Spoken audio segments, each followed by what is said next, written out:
Hello and welcome to the MindCep Podcast. This is your host, Alex Muir, and today's episode 29, we're going to be speaking with Brian Bergford of Bergford Performance Systems.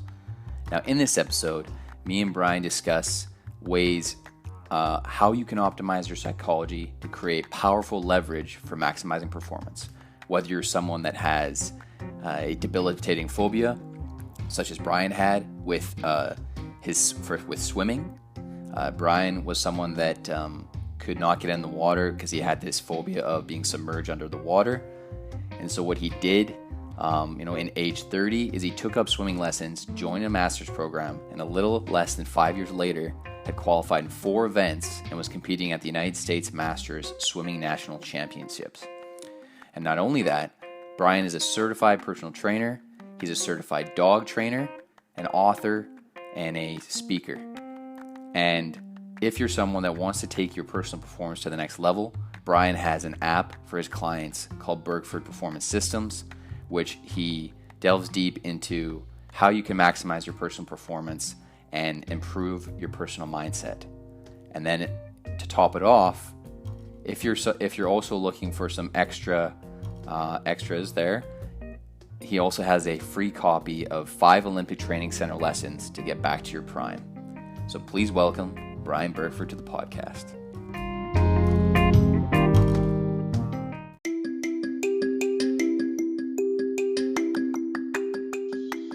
And this episode is brought to you by RadioGuestList.com, the #1 free radio guest, podcast, and talk show guest expert interview booking service on the internet.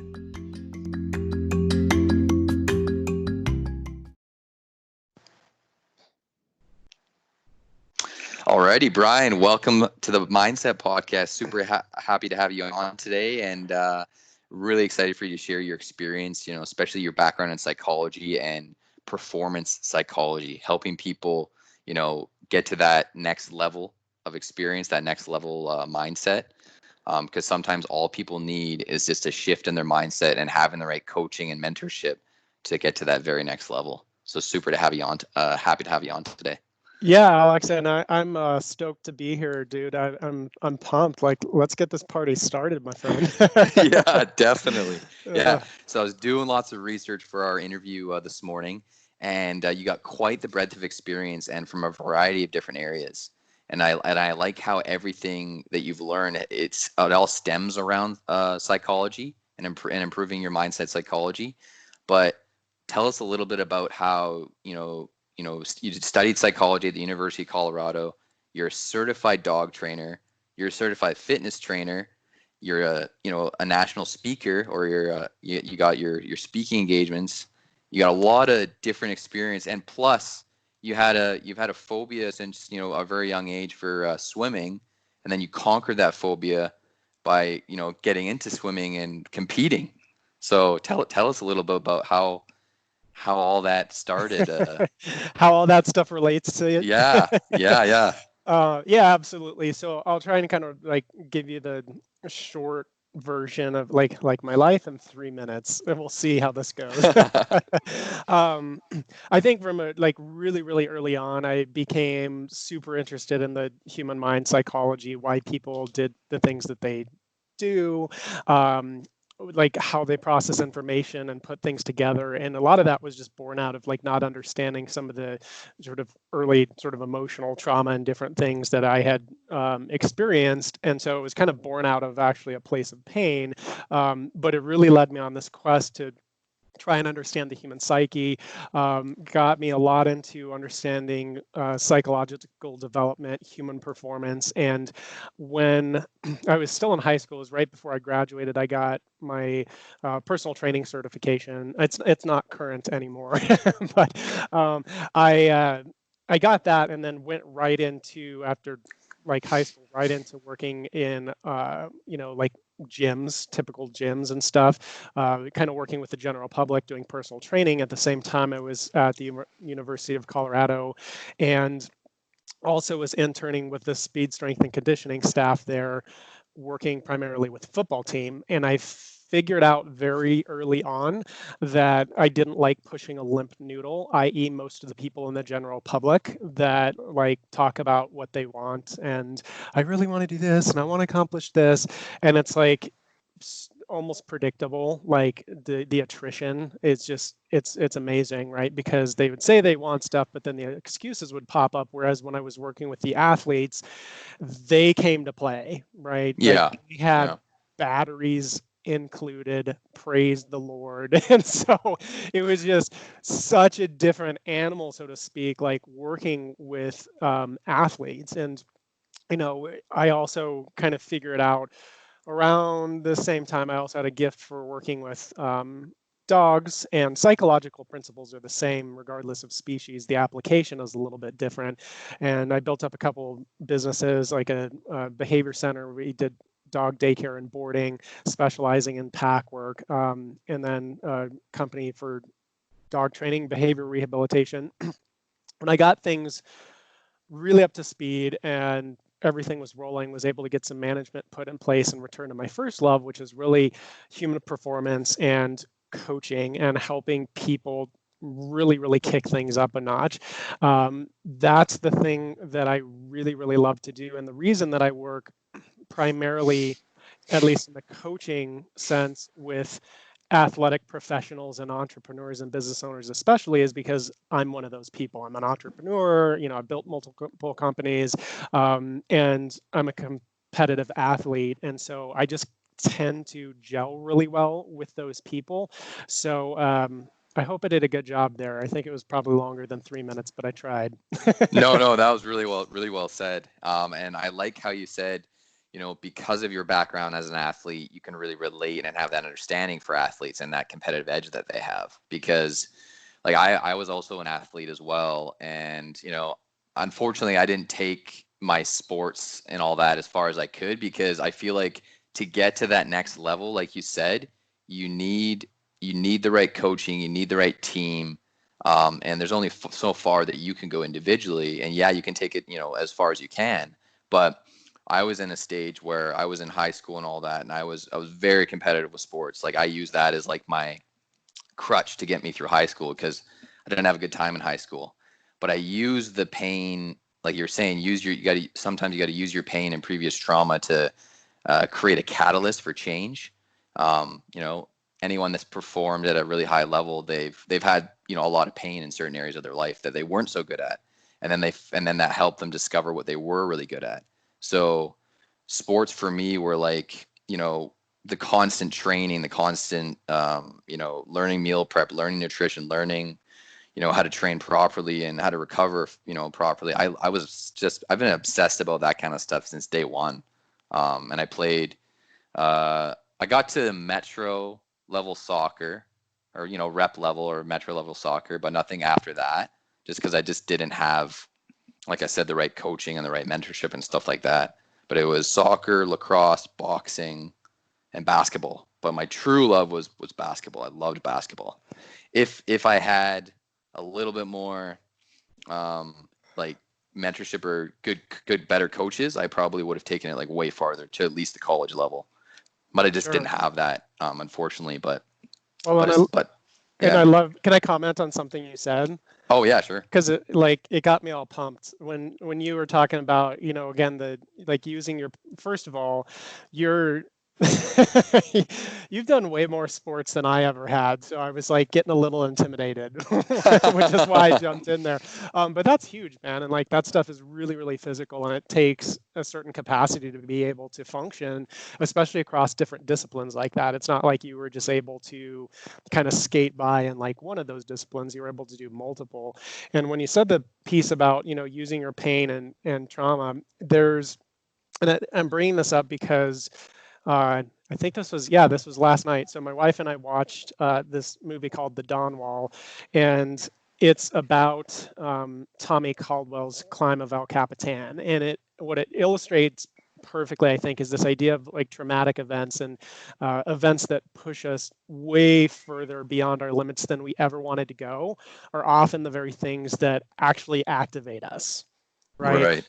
And like truly, like they flip a switch, and if it weren't for that immense pain, that trauma, right, that switch would never be flipped, that gives you certain things like an indomitable will or whatever. It's all about what not just what the trauma quote does to us, but what we do with the trauma. And it's really interesting Right. watching that movie, because watching Tommy pull off this incredible athletic feat, the backstory that they go into in the movie is fascinating, because if it wasn't for some really devastating and like highly traumatic situations that he endured, it if he hadn't been activated by those events, he never would have taken his life and accomplishments to the level that that he did, and that people are going to remember him for. So I just want to throw that in there. It's a little movie shout out. It's called The Dawn Wall.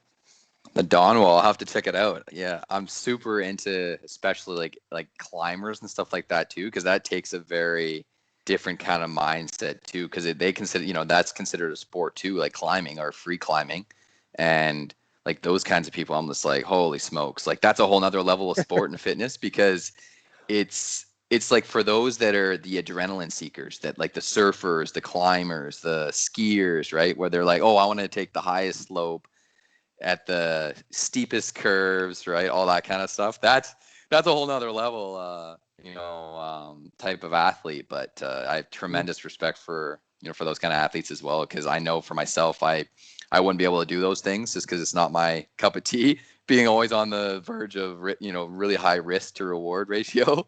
Yeah, yeah. Yeah, but incredible. But another thing I want to mention there was how, by working with humans and dogs, how you said a lot of the psyche principles are very similar. With your background as a certified dog trainer, what do you find are the similarities between how people learn and how dogs learn to make change, like when you're, coaching and teaching? That's a great question. I mean, there's so many parallels, so I'll just kind of go with some of the first things that come to mind off of that. For one thing, and this is interesting to me, endlessly fascinating, the fact that dogs are far easier to rehabilitate from a behavioral perspective because they're much simpler and more honest. Right. So you don't have to like cut through the fog of ego and BS and like all the stupid things that like we can get ourselves into as human beings. They can really trip us up and complicate the issue. And we're saying it's, here's the issue, but it's not really, it's there to cover something else up. And so being able to sift through those layers, I think with human beings is a lot more complex, actually, having worked on both sides. And for people that don't understand why the heck their dogs do what they do at all, they might be like, that makes no sense to me. Dogs are weird. But I'm like, dogs are actually pretty much an open book. If you kind of know what you're looking at, it's fairly simple to kind of walk in, see what's happening, what's creating and contributing to whatever the challenges that the people, were calling me in to quote unquote fix with their dog. It's pretty apparent because dogs are very straightforward and they don't tend to be particularly complex. Like once in a great while, you'll have a dog that plays things really close to the vest, so to speak, and it's difficult to ascertain, or it takes a lot longer to understand the different layers and like what's going on. But that's unbelievably rare. And with people, it's quite the opposite. I feel like we find it very refreshing when somebody's very authentic and just who they are, and they just kind of say what they think, and we know what to expect from them.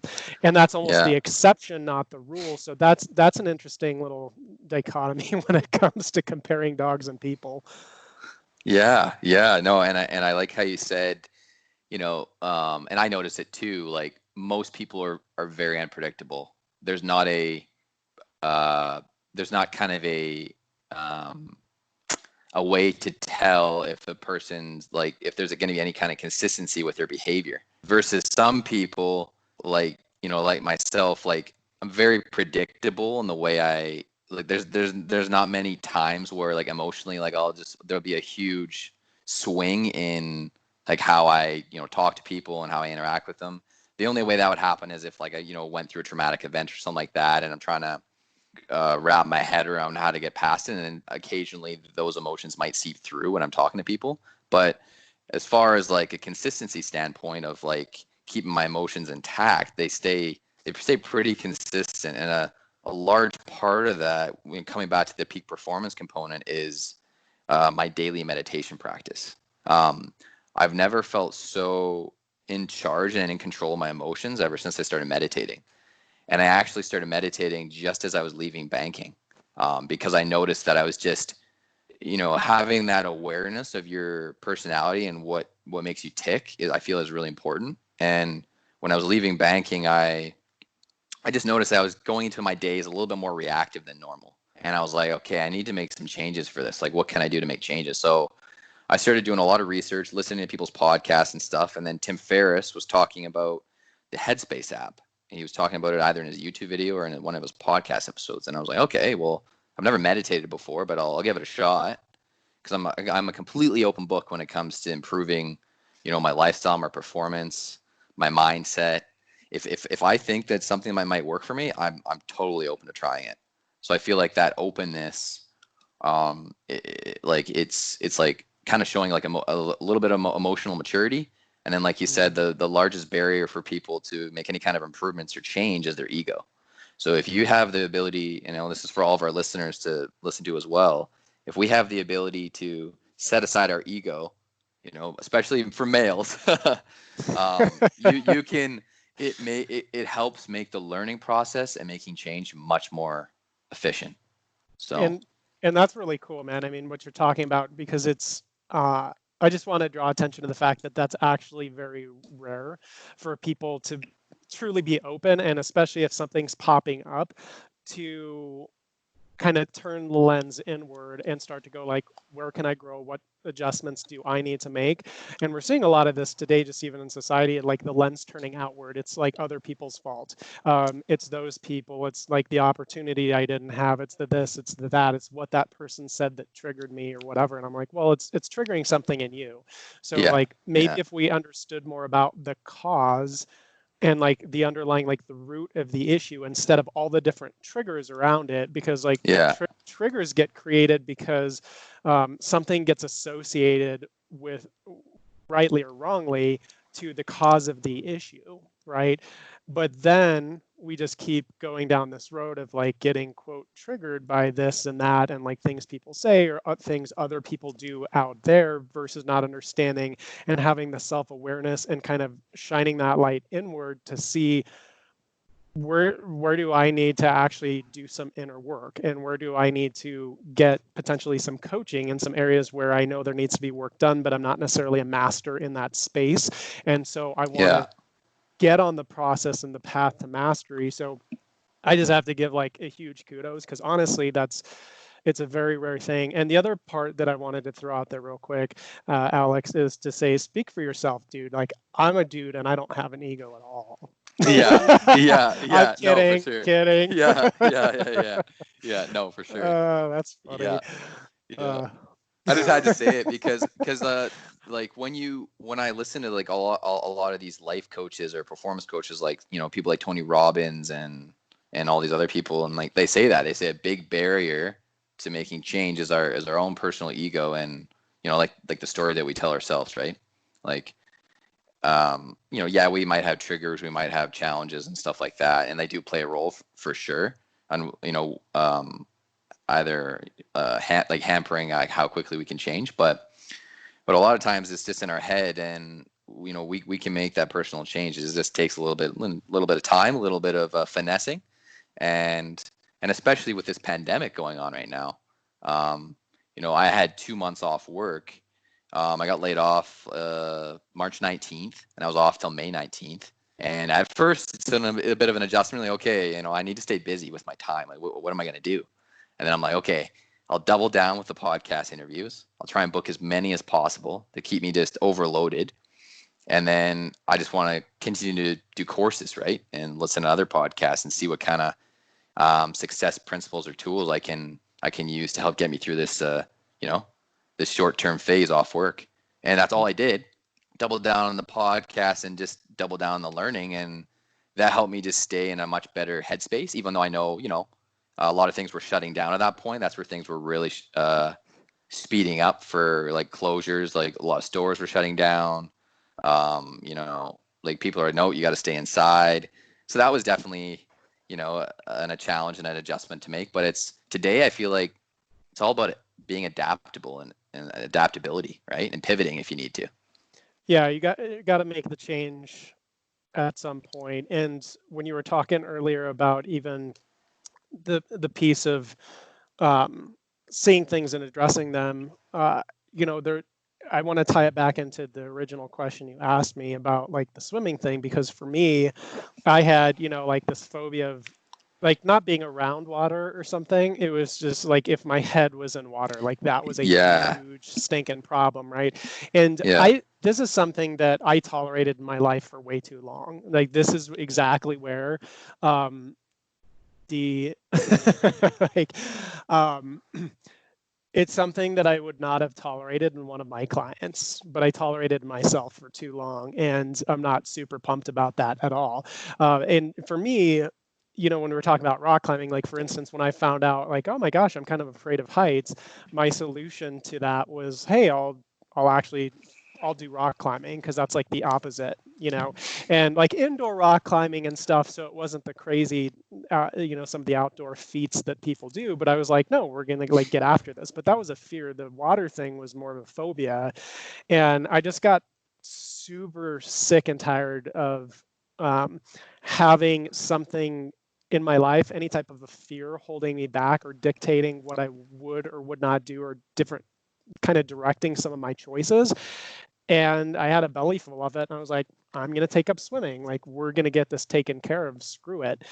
And the interesting thing about that was such a heck of a process for me to get there. And I'm not necessarily saying that like if people have a legit phobia, it's not necessarily the best idea to tackle that on your own. I had some background in the psychology end, so I was able to like make it through that. However, like phobias are kind of like a different animal, and so a lot of times people really need to seek support from somebody who knows how to help them navigate those waters, so to speak. But I just decided like I'm going for this thing. That was a process over years. But what's interesting is coming out the other side of that, I recognized how much, and I've seen this in other parts of my life too, our greatest passions and our greatest joys in life are often on the other side of our fears. Like that's just a fact. And we fight so hard to stay within what's comfortable and what we feel we can control, especially going through like all the COVID stuff. Like the people that have a lot of anxiety are the people that have the most need for control. Like I mean, it's not a scientific study that I'm aware of on that, but I can absolutely guarantee anecdotally, it's anxiety is in direct proportion to how much control somebody perceives they need to have over things, right? And so it's just kind of an interesting thing to think about at this point. But I with the swimming thing, it was such a joy to like bust out of that comfort zone and go through that gateway of fear, and to go through that sort of like crucible, if you will. But on the other side, now I have something that I love. I mean, I love competing. Like the biggest disappointment I had this year, one of them, I shouldn't say the biggest, one of them was the fact that both of the national championships were canceled.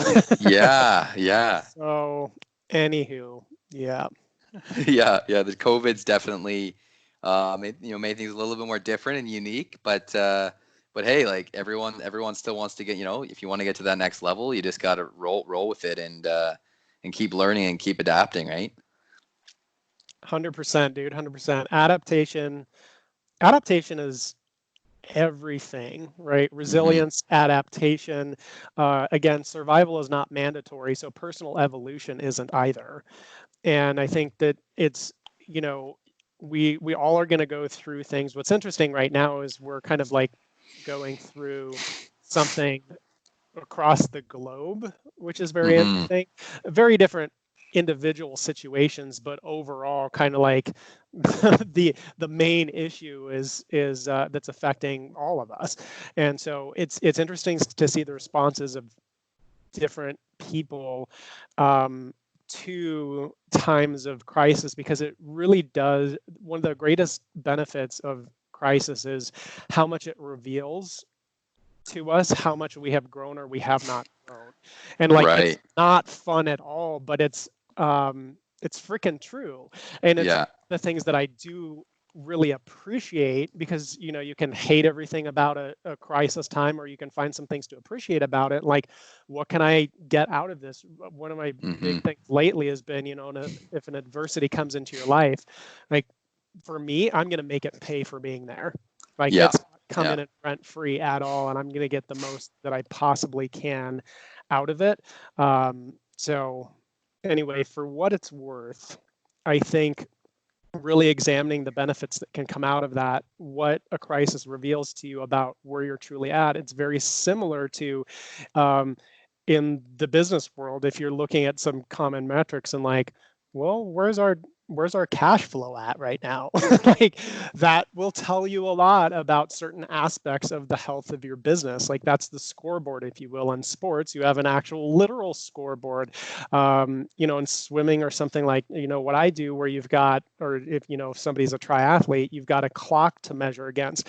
And what's interesting is a lot of people that are, quote, recreational in their exercise routines and stuff, nothing wrong with it, but a lot of them, when I talk to, like, they don't necessarily want to go do something like compete, put themselves in a position like that.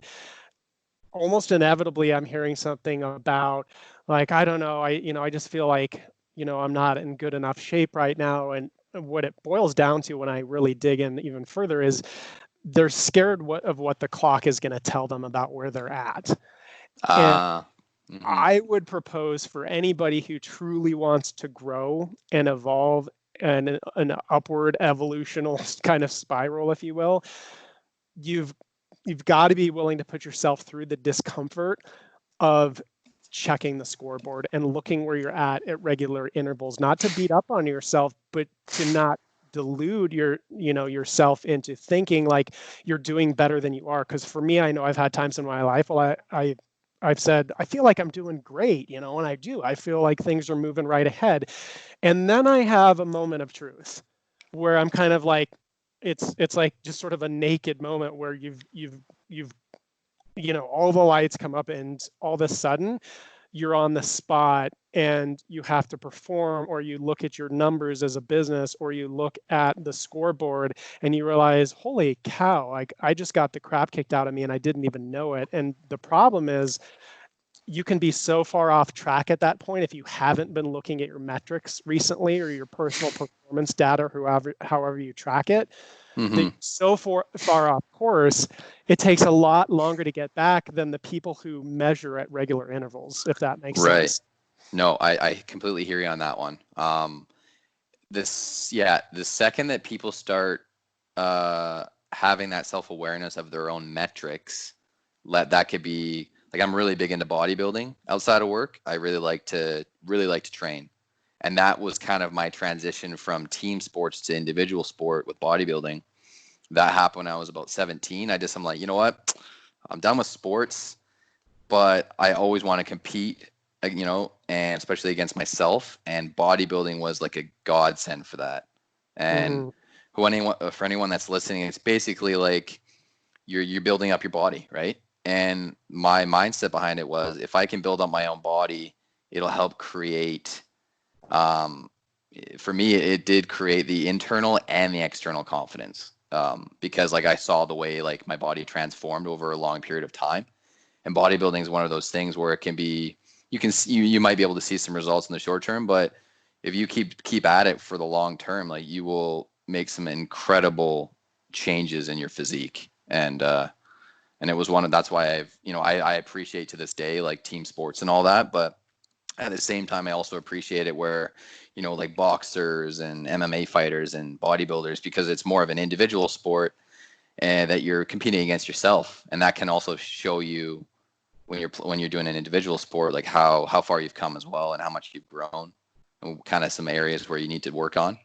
So it's like that continuous refinement process, which I really like behind bodybuilding, which can Body, also apply to a lot of areas in business and your life. No, you're absolutely right. I love bodybuilding, man. I do. Yeah. I remember falling kind of early on, the bodybuilding scene when I was younger, and really enjoyed that, and I love watching films like Pumping Iron. Yo, yeah. Yeah. Great documentary Oh, there. like So it's good. phenomenal, and it like such magnificent psychological warfare. Oh, yeah. Watch that documentary about the Mr. Olympia, and Arnold Schwarzenegger, and especially his sort of like a subtle, not so subtle feud with Lou Ferrigno, and Yeah. it's, Yeah. oh my God, it's just a magnificent thing. And you know, you you brought it up a couple times, and I love it because this is what so much comes down to, is that have the consistency habit, if Yeah. you will. Yeah. Consistency. And when people start looking for, quote, the secret, or they're looking for some kind of like a special, hidden Elixir. tactic, yeah, an elixir. For me, whenever I do that, I immediately, something goes off in my head, and I get really worried, because I'm like, hold on, if I'm looking for a secret, I'm in big trouble, right? Because it's Yeah. not like, when you talk to people that are in the upper echelons, that are the best at what they do, what it kind of boils down to, when you get past the glamour, any of the sexiness of, right, how it appears on the surface, it really boils down to unbelievably monotonous day to day consistency of things that are not at all sexy, that are not at all fun. And it's kind of tedious, but it's done over and over and over. And I wish I wish more people focused on being relentlessly consistent than Hmm. trying to pack more information in their brains. It's like, you have probably access to plenty of information. Yeah. You Well, could just pin down some consistent rituals and be relentlessly consistent. You would absolutely like skyrocket past people. Like, I am not for sure the most, like, if you saw me and then you looked at, like, an actual like world class swimmer or something, I don't exactly have the body of, like, I'm 5'9". I don't have these crazy long arms and these big old ginormous size 16 feet and like whatever yeah. Yeah. Yeah. of the world have. I just don't, like, that's not my thing. And I actually, where some people would consider that to be a disadvantage, I'm like, I think it's a great advantage, because I'm not endowed with so much talent. It has given me the opportunity to step into being a workhorse and Yeah. being and grinding it out, and like more consistent than like anybody else that I really know, that, like, even from like the teams I'm on and stuff like that, like great people. And some of them don't need to be as consistent as me, frankly, because they're more talented, right? Yeah. But I can fricking show up. I sure as crap can do that. And like, that's the kind of thing that sometimes when people are searching for answers, they hear something like that and they dismiss it because they go, I already know about that. But it's like, well, why don't you just fricking do it? Because it's Yeah. actually the Yeah. thing. Yeah. Yeah. And you made a really good point there, because like you had the phobia for swimming, and then you didn't compete until like age 30, right? To conquer that fear.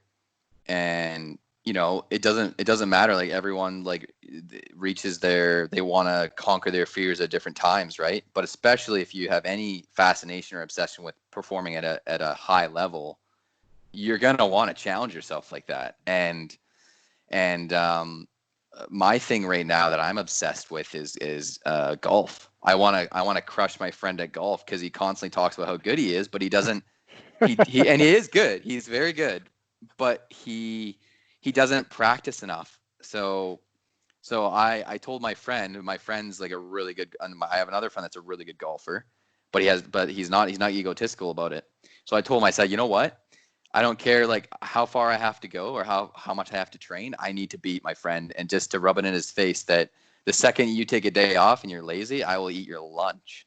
And I told him, he's like, whoa. He's like, where's this animosity coming from, Alex? I'm like, it's not animosity. It's just I want to put people in their place. If they say that they are really good at something, I want to challenge them. And like, I know I'm not at that level yet, but I know if I keep going and I keep practicing, I will be able to beat him in a game. And like that's where that competitive comes from for me, is like anyone that says they're good or they have to say it all the time, like I like to challenge those people on a regular basis because it's important, right? Because even if you fail, like Michael Jordan used to say, he's like, I've missed over 6,000 shots in my career, and that's why I've succeeded. And because I always had the faith that I would make the shot. So that's what the game of golf teaches you, is it's very unforgiving. It's like, because it's pretty much you either make the shot or you fail the shot every time. And the more that you practice and fine tune things and stuff, you're going to get more consistency over time. So what the game of golf has taught me is like, find ways to make your shot more consistent, right? Some days you got to work on, right? Like today, after our call, after this interview, later today, I'm going to work on the hip motion, that transfer of force from your, because actually your golf swing actually starts from like the ground up, right? From your calves and stuff. And to get that transfer of force, you have to it's the complete rotation of the torso towards where you want to aim your shot. Because if you don't do that, then you're gonna slice it or you're gonna hook it, depending on how your shot is. But the beauty behind the game is you can think you're really good, but then the next day that you go in golf, you're like, oh Jesus, I got to work on this. I got to change my footing. So it's like it's very good because it really keeps your ego in check. So because no one can say in golf that they've mastered the game of golf, because you constantly have to work on it. So it's so good for that. I love it, dude. And one thing that I like to say is that you don't get to dictate the terms of transformation. Right? And we're talking about transformation, not just sort of like mild changes here and there, but if you're looking to actually transform something, even like a golf swing, right? Like you don't get to dictate the terms of that, and that's where a lot of us get tripped up. I can at least speak for myself, where it's like, hey, I want to attain such and such, but I don't want to have to do A, B, or C. And it's like, well, you need to do A, B, and C, right? So what happens is people have to reach a point where they will no longer tolerate, like how I was tolerating, allowing fear to dictate things to me in the case of like the water thing, which was really uncharacteristic of who I am. But in that case, that was sort of like a clincher, that was one that I hadn't tackled. And, you've got to get to a point where you're not going to tolerate that anymore. And you recognize, if I want to transform, like the transformation is more important than my personal misgivings about any of the particular steps that I don't feel like are going to be very fun for me. Yeah. No, that's really good, because like, and I'm reading here on your site, like talking about like how you didn't start to swing till age 30, but also you spent 5 years grinding in order to qualify for the 4 events. And a lot of times, like if you're someone that doesn't have the genetics or the talent or anything like that, it doesn't matter. What matters is, like you said, is like that we work extremely hard to put us in a position to succeed. It doesn't mean we're going to succeed, but we want to be in the best position. That's what elite performers do, is the constant preparation and practice and training to put yourself in the best position to win. And that's what I find so fascinating, especially with athletes, because that can and does transfer to any other areas of your life. Our relationships, our professional networks, our business, our careers. Like it can all be intertwined. Those same principles can apply. Yeah, preparation. And sometimes people don't sometimes people aren't, well, let me tell a story, and I'll just go with it because it came to mind. So I'm going to have faith that this will work out. I remember like the morning that I, like 9/11, right? I remember that morning and like waking up and kind of how I found out it was like on my alarm clock and stuff. And Uh, so I kind of woke up to that and I'm like, what is happening? And I'm still a little groggy. And I kind of went out. I was at my parents' house still at that time, right? And I like walk out and, like they've got the news on and stuff. And I was like, huh. And I think I watched about 5 minutes of that and I was like, all right, I'm out of here. And I just went down to the track to like, and I was like, I'm going to do my running workout. And I think somebody asked me about it later and like, hold on, like, aren't you going to like actually pay attention to what's going on? Like, whatever. I'm like, I kind of know what's going on. I'm not sure what good me sitting there like watching this devastation happen on TV is actually going to do me. Like, I want to be prepared. Like, that's why I go out. That's why I train my body. That's why I train my mind to be prepared. Because at the time I was like, I don't know what's going to happen, right? Like, Yeah. if there's a draft or something, I don't want to be the schlep rock who's out of shape or let himself Yeah. slide. Mm-hmm. It's all about being ready. And a lot of times it's, if your mind and your body and your spirit and your soul, if those things are fine tuned and you're constantly training, when opportunities come along, you have access to more of those opportunities. And so like, I really Mm-hmm. don't like people complaining about, their lack of opportunities. I'm like, you're not even freaking prepared, right? Yeah. Like, you're Yeah. sloppy, like your mind is sloppy. You're not disciplined in that. And so how on earth would you take advantage of an opportunity if it came along, right? So Right. uh, I think that's, when you brought up the preparation, I love that. And this is part of why, and we even talked about this before we got on here, we're kindred spirits and we think very similar about Yeah. a lot of these principles, because we know that it's not so much the new technique or the new thing that's out there. It comes back to these core fundamental principles.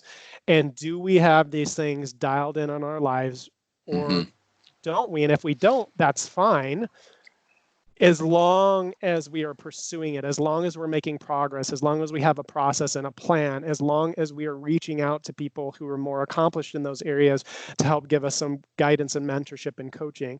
One of the toughest things for type A people and some of the business owners out there, the entrepreneurs and like the athletes, the type of people I work with, they're so type A and so take responsibility and get it done that sometimes Yeah. they're the last people that actually ask for help.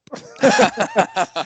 and Seen and that. I'm like, it's not, you know, ask, like ask for the help, right? Yeah. Because you can have short-term pride or long-term pride. Short-term pride is characterized by, I don't want to ask for help because I don't want to look weak. Long-term pride is characterized by, I don't mind losing like short-term pride and giving that up and looking stupid, because long-term Mm-hmm. I'm going to create that transformation and see my vision materialize. And so I'm willing to look short-term stupid to look long-term brilliant. Yep. Yep. And coming back to yeah, you finishing that with ending that with vision. So vision, that's where I feel like that's like my really strong suit. When me and my girlfriend talk, it's hilarious. It's like she is excellent with the fine details of things.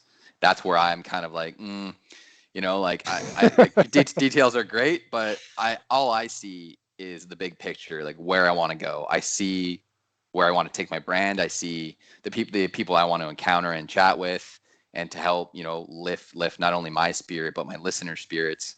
I just see it. I see it. It's clear as day. It's right there. I constantly envision it, and I feel like that's really a similar trait in a lot of athletes is they know how to keep that vision intact, and they know how to release it and have it available at like moments notice to keep them focused on the present and about either the playoffs or the game at hand or the championship game. That's how guys like Kobe Bryant and Michael Jordan, like Michael Jordan used to say, he's like my mind's always here. Like even with his dad passing away and stuff, he's like, you know what? I know my dad would be proud because I'm so here, and then I'm so in the here and the now, and I'm in the present, and it's like there's a time to envision the future and envision where you want to go, and and even a time to kind of reflect on some of past occurrences that could have gone any which way. But then there's a time when you're in the moment to stay within those moments as much as you can to maximize your performance. Yeah, dude, that's so great. And I see this is crazy. It's like I feel like you're my doppelganger at times. Yeah. It's so great because when a lot of folks get tripped up, especially when they're not. So me doing, peak performance coaching, that's really helping people master their psychology, which is fundamentally important to accomplishing really anything or accomplishing at a high level. And again, getting that to a really powerful space, one of the principles of that is training your brain so that when you need to be in a thinking, reflective space, you're in a thinking or reflecting space. When you're in a doing space, you know how to engage that part of your brain to take your conscious mind kind of like out of it, right? To flip that off so that you can subconsciously come in and like flow with the situation and actually trust that your training and your preparation is going to play out in front of you. And if the more that people understand how to toggle between those things effectively and when to employ one or the other, because it's not like one is bad. It's not like, no, you should always be in the moment. It's like, really? Yeah. Because I know some people that are always in the moment and they're a freaking mess, man. And I know people that are like never in the moment, and like that's a huge thing for them. I also know people who are in the moment and not in the moment, depending at various times, but they're not synced up the right way, and so it's not empowering their performance or their whether it's again in business, maybe them as parents, as artists, as whatever. And so it's knowing that all these various aspects of our psyche are unbelievably powerful and important. Where we get really screwed up is when they are firing off at the wrong times. And I kind of liken it to, especially, this gets into a little bit of what you mentioned with meditation. If you've got too many things firing off at once, it becomes kind of like a computer with too many windows open, and it just bogs down the operating system. And that's where something like effective meditation really comes into play, is kind of like that nice, strong, but soft at the same time reset to get things aligned again, so that when you come out of something like a meditation, you've got a different perspective. I mean, it's definitely going to alter your brain chemistry. It's going to change the way that you think about and approach all the ensuing interactions throughout your day. So I love that you talk about it. I know that, you're big on mindfulness, and, just kind of in listening to your podcast, and I've really enjoyed it. I love that you're talking about that stuff. Yeah. Because especially during this pandemic, there's been a lot, and I'm like yourself. Like, I don't watch the news. I try and avoid it like the plague. Not that I'm trying to be ignorant, but I'm trying to, like you said, prepare. Like, I'm in no way, shape, or form doing any service to anyone if I'm just constantly looking at the negative, like a lot of us do, right? And the negative thoughts and all that are still there, but they're much less loud in my head when I'm able to focus on preparing and training myself. To me, because like I actually, when I was in the bank, I had a really interesting conversation with a man. He was like a really high position in the national security for in Canada or something like that, or Department of National Defense. That's right. Yeah. So I had a really good conversation with him about that. And I told him, I said, even though I'm obsessed with finance, and at the time I loved banking and finance and stuff and helping people with their finances, I told him, I said, if Canada was ever at war and I had to all of a sudden, put on, get all suited up and go to war, I would do it, because I'm very patriotic as a Canadian. And I feel like, our nation has a lot to offer, and there's tremendous opportunity here. We live in a great nation. But at the same time, if I had to, get on my boots and go to war, I would do it if I had to, in a second, because I believe that, I definitely believe that I can serve. Anyone can serve a higher purpose than themselves, and sometimes it might not necessarily be business or being a professional athlete, but whenever that opportunity arises or presents itself, I know I'll be prepared. I know I'll be ready. I don't know when it'll be, but I know I'll be prepared, because that's what I train for every day. Like you were saying, it's the small stuff, the daily meditation, listening to, audiobooks, podcasts, reading, whatever learning style works for you, will put you in a really good position to succeed and be ready and willing to tackle those opportunities. Yep. Yeah, it's like find out what feeds your soul and Yeah. what kind of depletes your soul. And it's because it's interesting. I actually with the news thing, I actually find politics endlessly fascinating. So I can actually watch the news about politics, Yeah. and like it's like great. It's great fun for me because I can just kind of like check out and enjoy that. However, there are certain like things like when the 9/11 thing happened, right? I was like, this is just freaking depressing. Like, I'm not going to sit here and just like keep watching this. Like when all the news cycles were about only COVID, I started to notice that my energy was draining, right? And Yeah. I can't afford something like that. And so I had to completely like quote pivot at that point. And it really is an art form, finding out what really feeds your soul, and not only knowing it. So knowing it is obviously one thing, right? Like there's certain, I'll have like a list of videos that I can just pull up on YouTube or something that really inspire me. And a lot of that is something like watching people in the Olympics or whatever, just because like that's that spirit of competition and putting everything you have out there, and then even giving more than you thought you possibly could. Like that kind of stuff inspires me. It gets me going. The podcasts you listen to, making sure it's, there's a lot of positivity to it, that it's uplifting. If it's spiritual messages, like finding out where you really get fed is so unbelievably important. And then the second part is not quite as simple. The second part is ritualizing all of those things to make sure that nope, there's like a set time and a set place, and like this is a part of who you are. It's what you do every day, and you're getting these inputs and these downloads, and you're not just intellectually aware of the things that light your fire and kind of like liberate the hero that you have within you. You're actively going out and you're installing those inputs day after day after day, no matter what is going on around you, so that you're prepared, so that you're ready.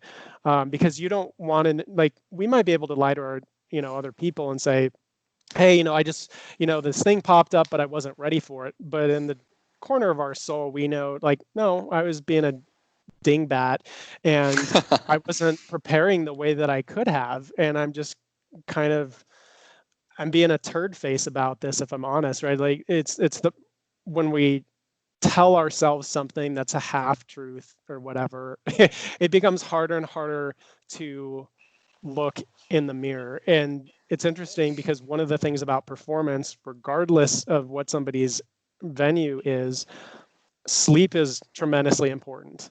Absolutely essential to have amazing sleep. And I can tell you one thing, when I started looking more granularly at my sleep cycles and how much I was waking up every night, how much I was in REM sleep, how much time I was spending in deep sleep versus like light sleep and all those different things. And when I was actually measuring that out, I noticed a very interesting pattern. And that was when I went to bed knowing that I could do everything that I possibly could. And I was proud of how I walked through that day. Totally different sleeping patterns. But when you're not being authentic to yourself, when you're not giving the best of yourself, when you're not giving everything you can, and absolutely engaging with something that's bigger than you are, like you were talking about before, right? Believing in something and fighting for a bigger cause than just you, right? Like if you're not doing those things, it starts to wear and tear on you. And the closer you're looking at, again, that sort of like personal performance data that I talk about, the more you can start to spot patterns. And if you're self-aware enough, you'll be able to draw some connections and be like, you know what, like I'm full of it right now. And I haven't been sleeping well because I've been lying to myself, saying that I'm doing what I need to when I'm really not. Or maybe it's that you're trying to do the best you can, but you've got people in your lives that are telling you to pull back or something, right? Mm-hmm. I said something to my wife the other night because she had somebody bring something up to her, tell her to kind of like slow down and whatever. And I told her, babe, never let people who are doing too little tell you that you're doing too much. Mm-hmm. And as soon as I said it, I was like, I don't think it was really me that said that, so I'm going to go write that down.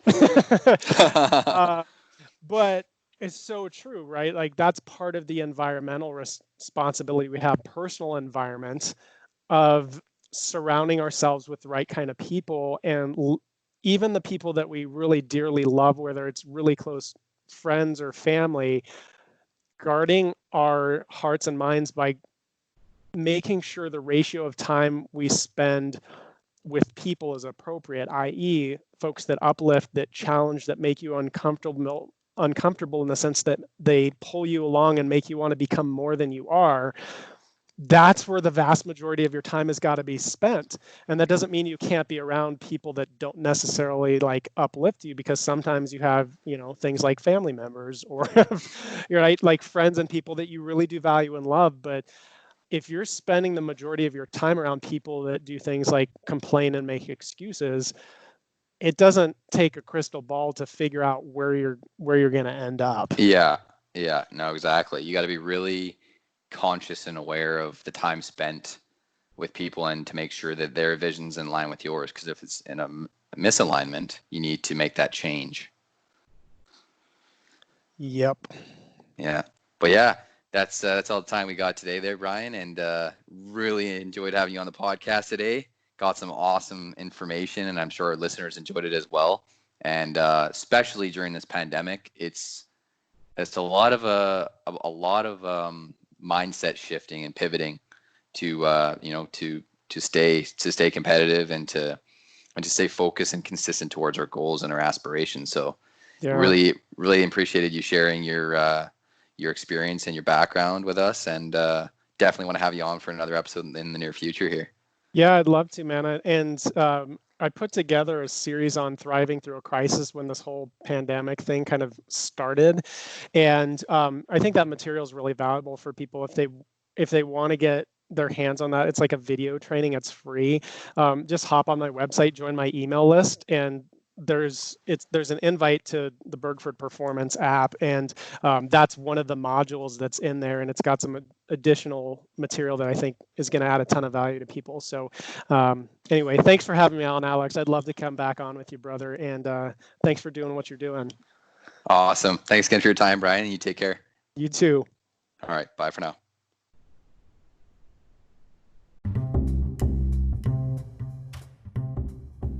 I hope you all enjoyed this special guest series episode brought to you by RadioGuestList.com. Again, this is your host, Alex Muir. And if you'd like to learn more about kind of what I do and this podcast, MindCep Podcast, you can check me out on my social media. I always post all my links of my social media in every episode that I post. And I share all my posts, my podcast posts on my LinkedIn, Facebook, Instagram. So you'll be able to check out the podcast links on there.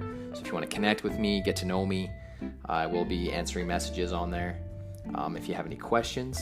And again, if you want to hear more episodes like these, or if you have any feedback, please let me know on social media.